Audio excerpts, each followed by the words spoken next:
have got Mark Sarrick from Team You Look Floors with me now. And how you going, Mark?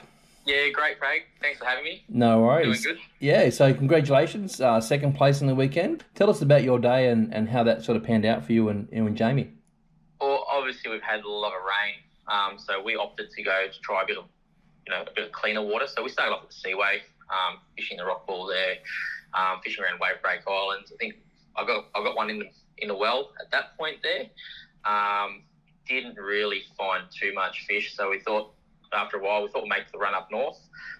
Fished a little bit of sod as well, and then obviously having the boat that can do the Ks a little bit quicker than the rest of them. We thought, we'll scoot up to Jacob's Well, do a bit of a run that we've done once before, and it was a slow start, but we managed to find a few in the end. Which I think seemed to be a little bit of the story of the day. I don't think there was too many people that really got that early bite, and a lot of the fish sort of came in that last little bit. Yeah, and they weren't everywhere either. It was just a patch here, a patch there, and then you sort of scratch your head for a little bit, but then you find another patch, you get your confidence back and keep going on like that. Something that we also consistently do is find a bigger kind of a fish towards the end of the day. And yeah, it sort of gets us out of trouble at times. That's it. Doesn't matter when you catch, as long as you catch them, right? That's right.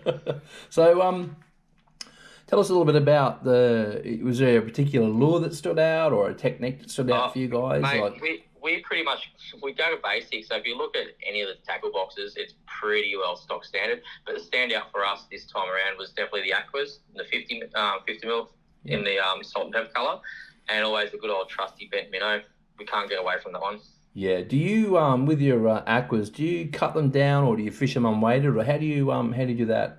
Mate, I don't cut them down. I go the old worm hook approach. Yep. For me, I generally go a BKK worm hook. They're a little bit heavier, but they don't have as much of a wider gape. So it's just a confidence thing for me. Whether or not it fits inside the fish's mouth a little bit easier or not, I'm not too sure. I've got my head around that way, so that's the way I'm going with it. And it's confidence, right? You find what works for you, and everyone's a little bit different in the way they fish them and the techniques. So yeah, not getting too confused with all the different lures and different colours and different this and different that. I just sort of stick to a couple of things that have worked for me in the past, and I just really play on those ideas. Yeah. And how nice is Jamie's new boat to fish out of? Oh, it's a lot more comfortable than the 19-footer that he had. Just that 21-foot just floats over that chop. Coming back in that southerly the other day, it was nice. It sort of got around. I mean, I like going out in the rough stuff in mine, but it sort of got me thinking, do I sell mine and go for a 21? But no, I won't go down that path. As someone who's coming back into it in a very small or smaller boat than what you guys are running, I can tell you that it was fairly average in a small boat. Yeah. And then once we got to that bottom of that Coomera River where the sod was towards the end of the day, no matter what size boat you've got, you're getting hammered. Yes, absolutely. It was the wind on tide and quite a bit of wind at that stage made it pretty ordinary. So, but look, mate, thanks for your time. Great to see you guys back and defending your title. Yeah, mate, we're back for every round to have some fun. Look, unless there's something that we can't get to due to like a family occasion or whatever. But I've got every intention of being at every round. It's just good fun, good bunch of guys.